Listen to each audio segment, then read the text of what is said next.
गेंद बनाई, रेशम की पट गेंद बनाई, रेशम की पट गेंद बनाई, रेशम की पट गेंद बनाई।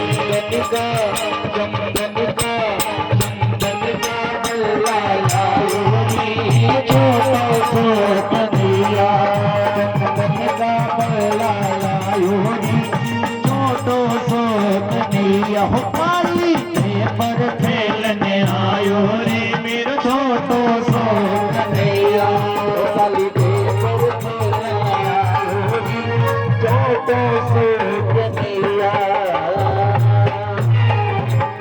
बोले भक्तवत्सल भगवान की। महाराज वो कालिया नाग के फणों के ऊपर भगवान नाचने लगे और भगवान के चरणों के प्रहार से कालिया नाग का फण फटने लगा। तो कालिया नाग की पत्नियां हाथ जोड़कर कहती, प्रभु हमारे पतियों को छोड़ दीजिए, आपके चरणों के प्रहार को ये सहन नहीं कर पाएंगे। भगवान कहते हैं, अच्छा बड़ी चिंता हो रही है अपने पतियों की, तो अपने पतियों को लेकर के मेरी यमुना से बाहर क्यों नहीं जाती? क्योंकि आपके रहने से मेरी यमुना का पानी जहरीला हो गया है, भोले भाले जीव जंतु पानी पीते हैं मर जाते हैं, मेरी यमुना को छोड़ करके चली जाओ। कालिया नाग कहता है, भगवान कहाँ जाए? जहां भी जाते हैं तो गरुड़ जी आते हैं और वो गरुड़ जी हमें मार देते हैं।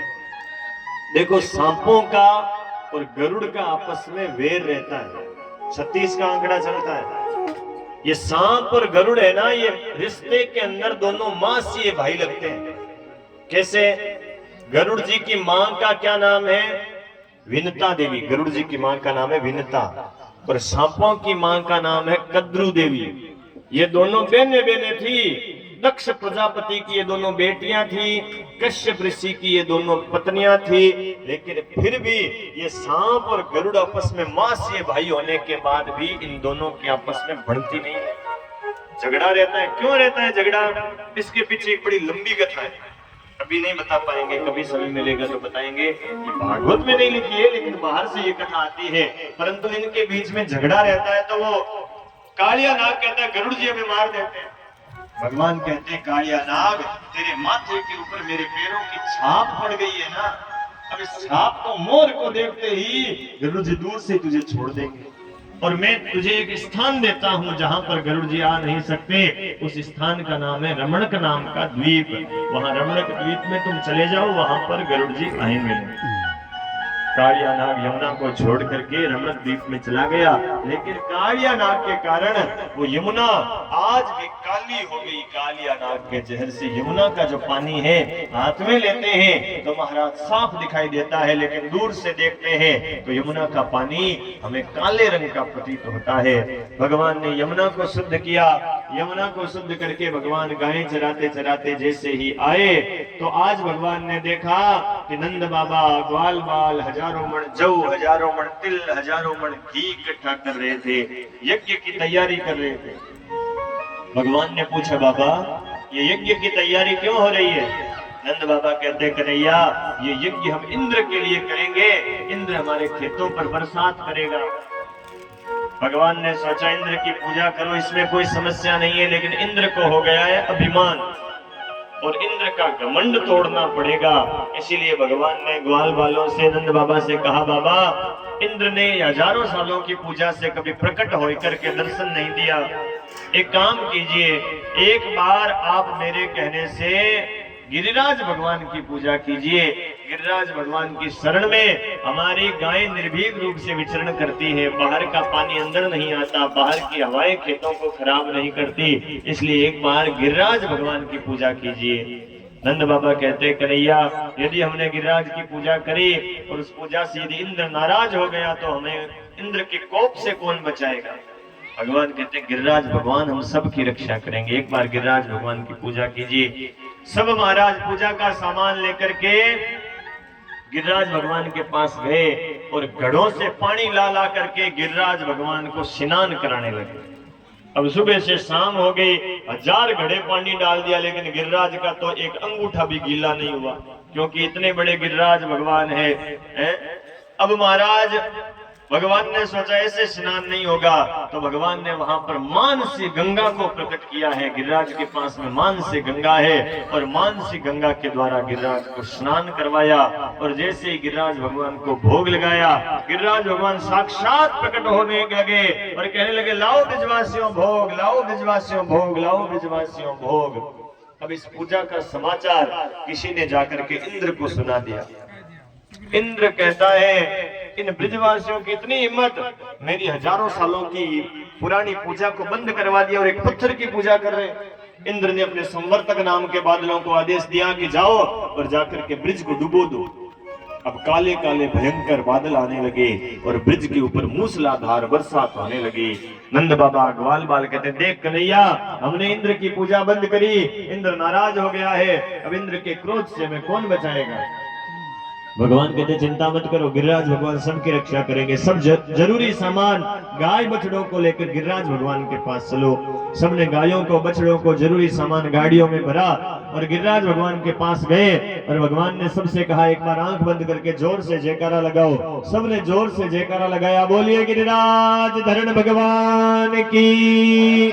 जैसे ही जयकारा लगा, महाराज 7 कोस के गिरिराज पर्वत को भगवान ने अपनी छोटी वाली उंगली पर धारण कर लिया।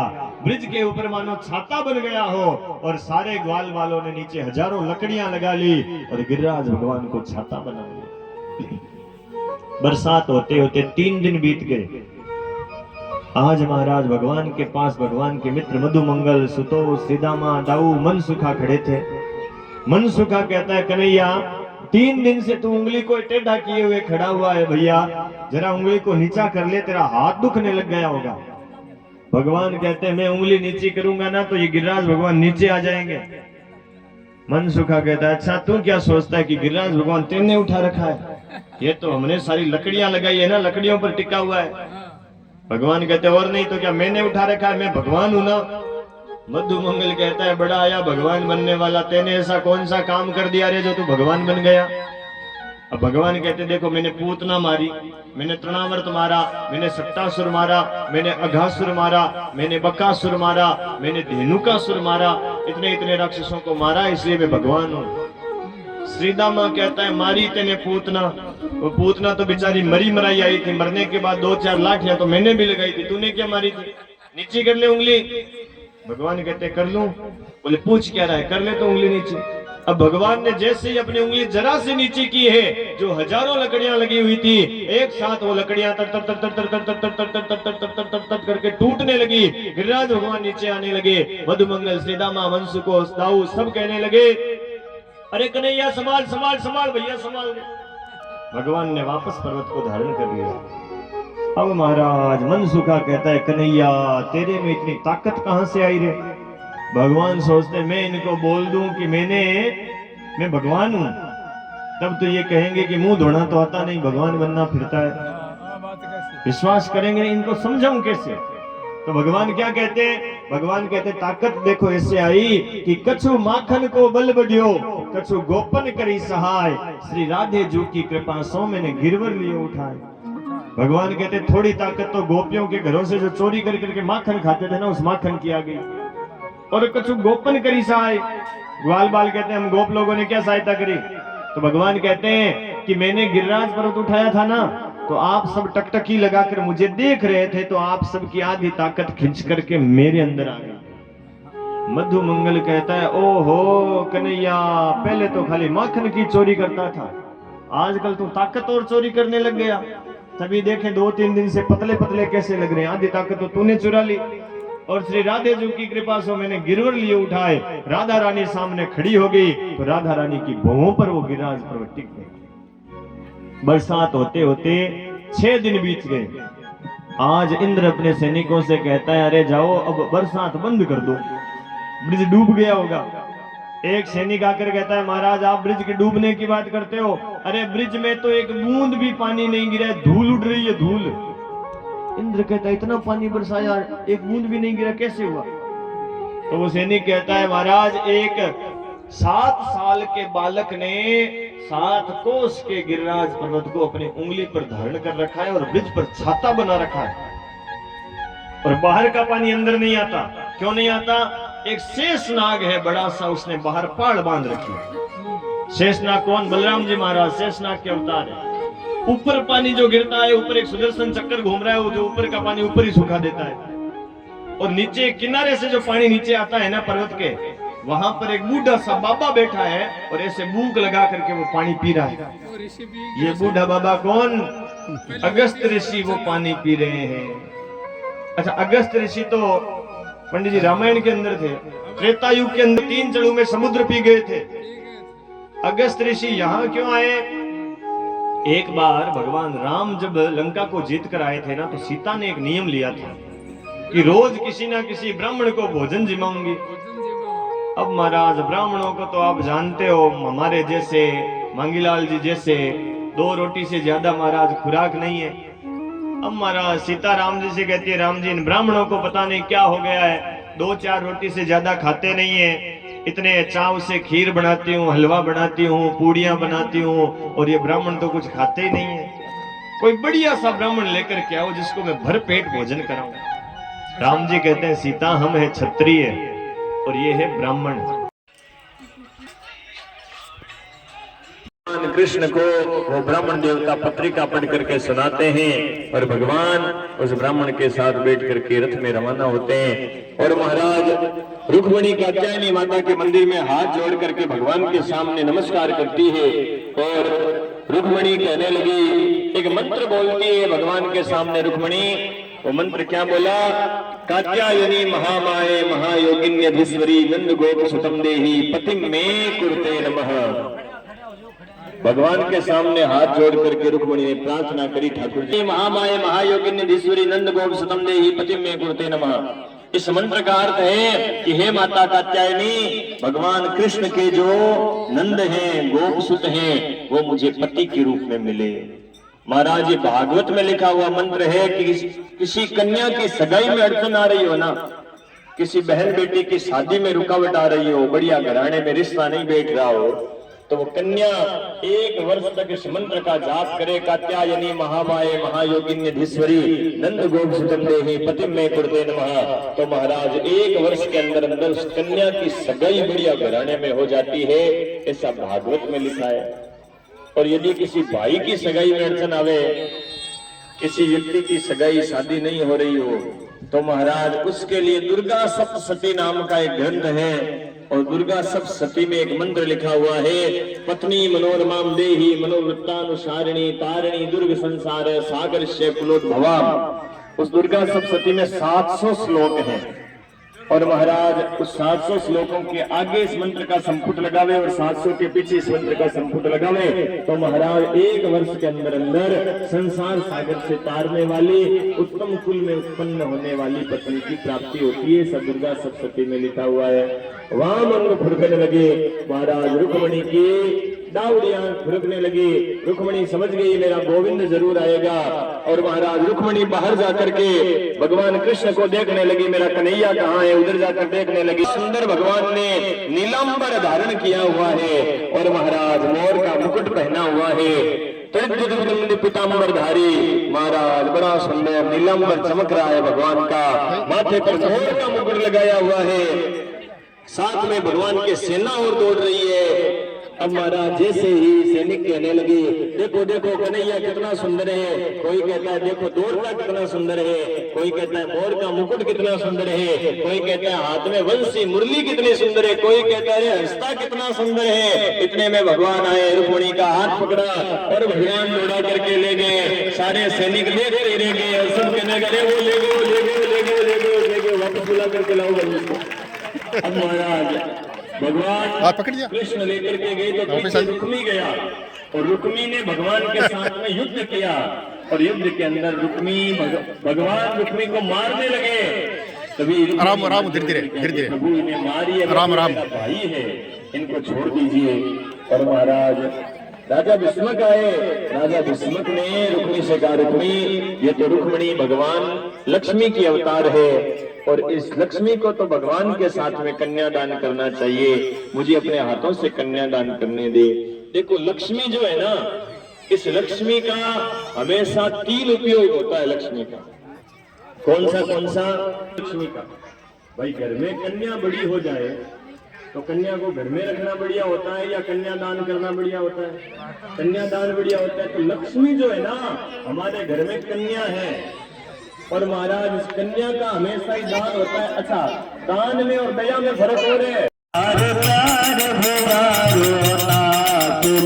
मारी हुक्मन लाडली विनायक रीति सिद्धि सुने आया जी विनायक रीति सिद्धि सुने आया कुबेर भंडार खुलाया रसोवर को फिर भंडार खुलाया गंधर्व गीत गजबता गाया बन्नी मारी रुकमन लाडली बनो मारो चार भुजारो नाथ बन्नी मारी रुकमन लाडली ओ रुकमन लाडली बन्नी मारी रुकमन लाडली बनो मारो चार भुजारो नाथ बन्नी मारी रुकमन लाडली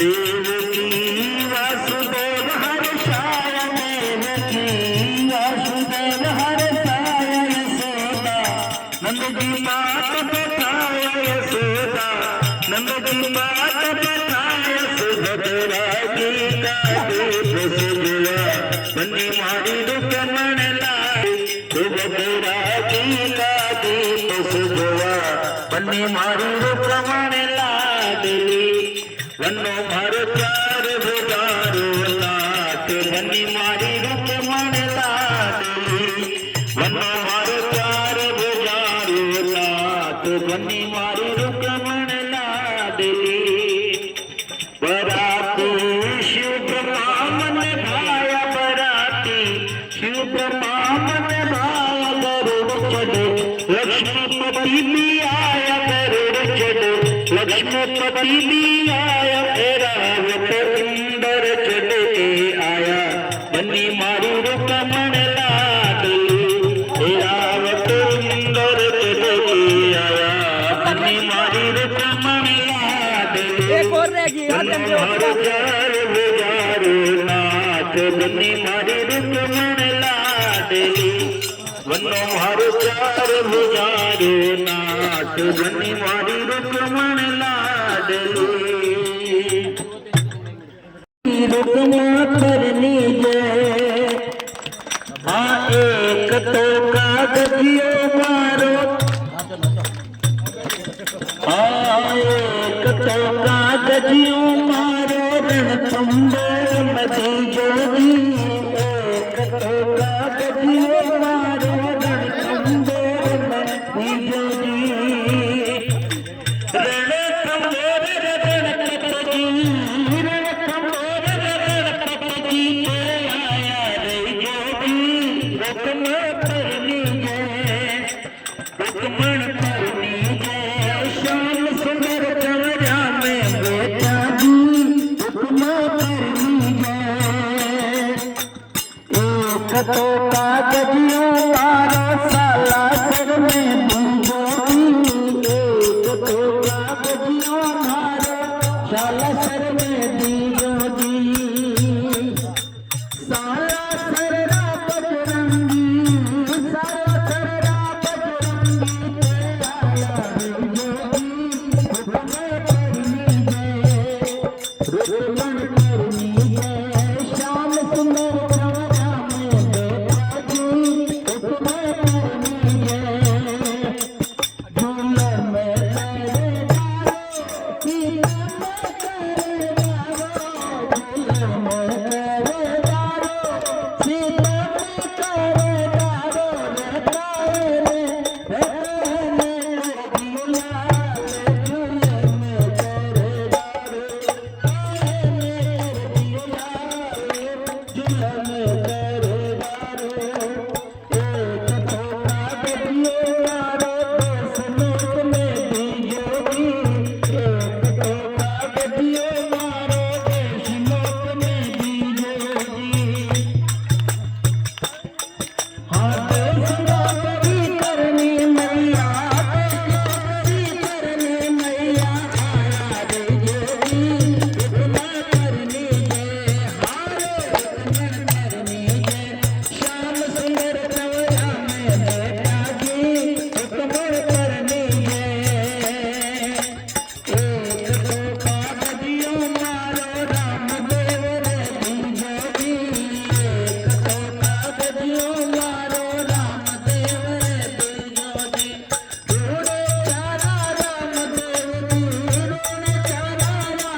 परिवार करेगा कर जोड़ के पूरा परिवार